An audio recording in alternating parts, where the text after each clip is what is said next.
اور وہ وقت یاد کرنے کے قابل ہے جب تمہارے پروردگار نے فرشتوں سے فرمایا کہ میں زمین میں اپنا نائب بنانے والا ہوں۔ انہوں نے کہا کیا تو اس میں ایسے شخص کو نائب بنانا چاہتا ہے جو خرابیاں کرے اور کشت و خون کرتا پھرے، اور ہم تیری تعریف کے ساتھ تسبیح و تقدیس کرتے رہتے ہیں۔ خدا نے فرمایا میں وہ باتیں جانتا ہوں جو تم نہیں جانتے۔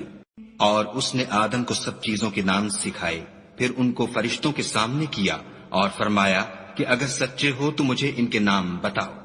انہوں نے کہا تو پاک ہے، جتنا علم تو نے ہمیں بخشا ہے اس کے سوا ہمیں کچھ معلوم نہیں، بے شک تو دانا اور حکمت والا ہے۔ تب خدا نے آدم کو حکم دیا کہ آدم تم ان کو ان چیزوں کے نام بتاؤ۔ جب انہوں نے ان کو ان کے نام بتائے تو فرشتوں سے فرمایا کیوں میں نے تم سے نہیں کہا تھا کہ میں آسمانوں اور زمین کی سب پوشیدہ باتیں جانتا ہوں، اور جو تم ظاہر کرتے ہو اور جو پوشیدہ کرتے ہو سب مجھ کو معلوم ہے۔ اور جب ہم نے فرشتوں کو حکم دیا کہ آدم کے آگے سجدہ کرو تو وہ سب سجدے میں گر پڑے مگر شیطان نے انکار کیا اور غرور میں آ کر کافر بن گیا۔ اور ہم نے کہا کہ اے آدم تم اور تمہاری بیوی بہشت میں رہو اور جہاں سے چاہو بے روک ٹوک کھاؤ پیو، لیکن اس درخت کے پاس نہ جانا نہیں تو ظالموں میں داخل ہو جاؤ گے۔ پھر شیطان نے دونوں کو وہاں سے پھسلا دیا اور جس عیش و نشاط میں تھے اس سے ان کو نکلوا دیا۔ تب ہم نے حکم دیا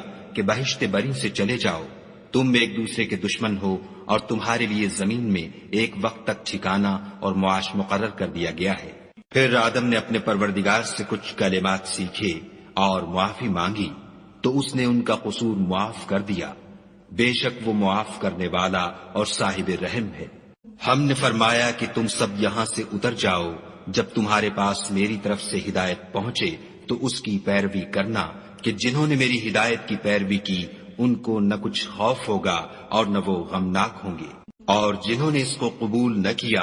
اور ہماری آیتوں کو جھٹلایا وہ دوزخ میں جانے والے ہیں اور وہ ہمیشہ اس میں رہیں گے۔ اے آل یعقوب میرے وہ احسان یاد کرو جو میں نے تم پر کیے تھے، اور اس اقرار کو پورا کرو جو تم نے مجھ سے کیا تھا۔ میں اس اقرار کو پورا کروں گا جو میں نے تم سے کیا تھا، اور مجھے سے ڈرتے رہو۔